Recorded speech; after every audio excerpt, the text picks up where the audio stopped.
اگر ایک دل ایسا ہو جس میں اللہ پر توکل یا بھروسہ نہ ہو، یا پھر اگر آپ یہ سمجھیں گے کہ ایک ایسا دل ہے جو ٹرسٹ نہیں کرتا، تو یہ ایک بیمار دل ہے، اور اس بیمار دل کا علاج کرنا بہت ضروری ہو جاتا ہے۔ اکثر اوقات ایسا ہوتا ہے کہ ہم لوگ اللہ تعالیٰ کے فیصلوں کے اوپر ناراض ہو جاتے ہیں، یا ہمیں سمجھ نہیں آتی کہ آخر ایسے فیصلے کیوں ہو رہے ہیں، اور ہم اس طرح کے سوال کرتے ہیں کہ آخر میرے ساتھ ایسا کیوں ہو رہا ہے، why is this happening to me, یا یہ واقعہ میری زندگی میں آخر کیوں پیش آیا۔ اللہ سبحانہ تعالیٰ اپنے نیک بندوں کے بارے میں ارشاد فرماتے ہیں کہ الا ان اولیاء اللہ لا خوف علیہم ولا هم یحزنون، کہ یقیناً جو اللہ کے ولی ہوتے ہیں، جو اللہ کے دوست ہوتے ہیں، نہ تو ان کو خوف ہوتا ہے اور نہ ان کو غم ہوتا ہے، یعنی نہ تو وہ فیوچر کے بارے میں خوفزدہ ہوتے ہیں، کیونکہ ظاہری بات ہے جب انسان فیوچر کے بارے میں سوچتا ہے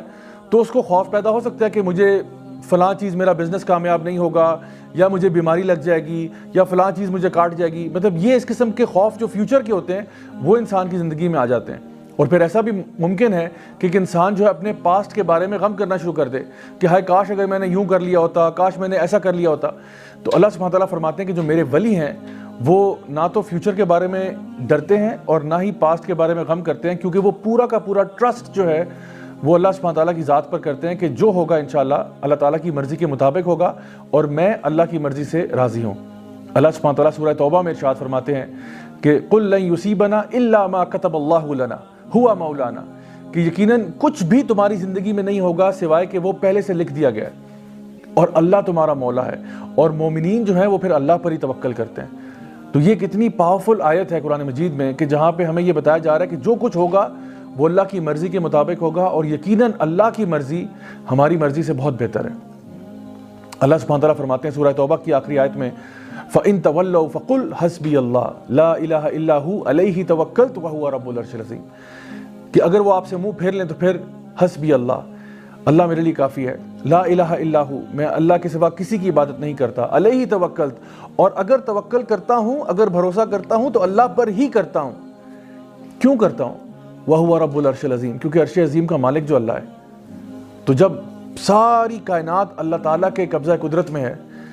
جب ہم کہتے ہیں کہ ان اللہ علی کل شیء قدیر، ہر چیز پر اللہ تعالیٰ قادر ہے، تو پھر اللہ پر ہی بھروسہ کرنا بنتا ہے۔ انسان جب یہ سوچتا ہے کہ میرا رب جو ہے وہ ہر چیز پر قادر ہے، پھر انسان اللہ کو یہ نہیں بتاتا کہ میرے پرابلمز کتنے بڑے ہیں، انسان اپنے پرابلمز کو بتاتا ہے کہ میرا رب کتنا بڑا ہے۔ اللہ سبحانہ تعالیٰ فرماتے ہیں سورہ فرقان میں وَتَوَكَّلْ عَلَى الْحَيِّ الَّذِي لَا يَمُوتُ، کہ توکل اس ذات پر ہم کرتے ہیں جس کو موت نہیں آتی۔ سبحان اللہ، یعنی اگر آپ نے کسی پر بھروسہ کرنا ہے، اگر آپ نے کسی پر ٹرسٹ کرنا ہے، تو کیوں نہ اس پر ٹرسٹ کیا جائے، اس پر بھروسہ کیا جائے جو ہمیشہ رہنے والا ہے، الحی ہے، القیوم ہے، لا یموت، اور اس کو موت نہیں آتی۔ اسی طرح سے سورہ طلاق سورہ نمبر 65 آیت نمبر 2 اور 3 میں اگر آپ دیکھیں تو اللہ سبحانہ تعالیٰ فرماتے ہیں کہ وَمَن يَتَّقِ اللَّهَ يَجْعَل لَّهُ مَخْرَجًا وَيَرْزُقْهُ مِنْ حَيْثُ لَا يَحْتَسِبُ وَمَن يَتَوَكَّلْ عَلَى اللَّهِ فَهُوَ حَسْبُهُ، کہ جو شخص بھی اللہ کا تقوی اختیار کرے گا اللہ تعالیٰ اس کو ہر مصیبت سے باہر نکالے گا، اور پھر اس کو رزق دے گا وہاں سے جہاں سے اس نے سوچا بھی نہیں ہوگا۔ اور جو لوگ اللہ تعالیٰ پر توکل کر لیتے ہیں اللہ ان کے لیے کافی ہو جاتا ہے۔ مائی ڈیئر برادرز اینڈ سسٹرز، تھوڑی دیر کے لیے ذرا سوچئے کہ اگر ہم اللہ پر بھروسہ کریں تو اللہ تعالیٰ کہتا ہے میں تمہارے لیے کافی ہو جاتا ہوں۔ تو اگر اللہ ہمارے لیے کافی ہو جائے تو اس کے بعد زندگی میں کوئی ٹینشن رہتی ہے، کوئی پریشانی رہتی ہے؟ سو اس لیے دل کے اطمینان کے لیے، دل کے سکون کے لیے اللہ تعالیٰ پر بھروسہ کرنا سیکھیں۔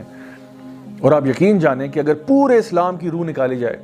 جیسا کہ سورہ زاریات میں اللہ تعالیٰ فرماتے ہیں وَمَا خَلَقْتُ الْجِنَّ وَالْإِنسَ إِلَّا لِيَعْبُدُونَ، کہ میں نے جنوں کو اور انسانوں کو کسی مقصد کے لیے پیدا نہیں کیا سوائے اس کے کہ وہ اللہ کی بندگی کریں۔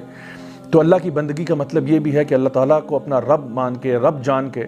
اللہ پر بھروسہ کیا جائے۔ زندگی میں جو کچھ ہوگا انشاءاللہ الرحمن اللہ تعالیٰ کی مرضی کے مطابق ہوگا۔ ہم نے اپنی طرف سے کوشش ضرور کرنی ہے، کسی بھی راہ کی طرف ہم جاتے ہیں، کسی بھی پاتھ کو ہم لیتے ہیں، ہم نے اپنی طرف سے کوشش ضرور کرنی ہے۔ جیسا کہ نبی کریم صلی اللہ علیہ وسلم کی حدیث میں ترمذی شریف میں آتا ہے کہ ایک شخص، ایک صحابی تھے جو کہ اپنا اونٹ انہوں نے ایسے آزاد چھوڑا ہوا تھا، تو نبی کریم صلی اللہ علیہ وسلم نے ان سے پوچھا کہ بھئی تمہارا اونٹ ایسے آزاد پھر رہا ہے، آخر کیا وجہ ہے اس کی؟ تو انہوں نے کہا کہ میں اللہ پر توکل کر رہا ہوں۔ تو آپ صلی اللہ علیہ وسلم نے فرمایا کہ نہیں، توکل یہ نہیں ہے، توکل یہ ہے کہ پہلے اپنے اونٹ کو باندھ لو، اس کے بعد اللہ تعالیٰ پر بھروسہ کرنا۔ So my dear brothers and sisters, ہمارے لیے ضروری یہ ہے کہ ہم جب بھی کوئی کام زندگی میں کرنے جاتے ہیں اپنی طرف سے حق حلال کا کام کریں، پوری کوشش کریں، پوری محنت کریں۔ اگر ہو گیا الحمدللہ، اگر نہیں ہوتا تب بھی ثم الحمدللہ، کیونکہ جو کچھ بھی ہوگا اب اللہ کی مرضی کے مطابق ہوگا، اور جب ہمیں یہ بات سمجھ میں آ جائے گی تو پھر ہم لوگ خوش ہو جائیں گے۔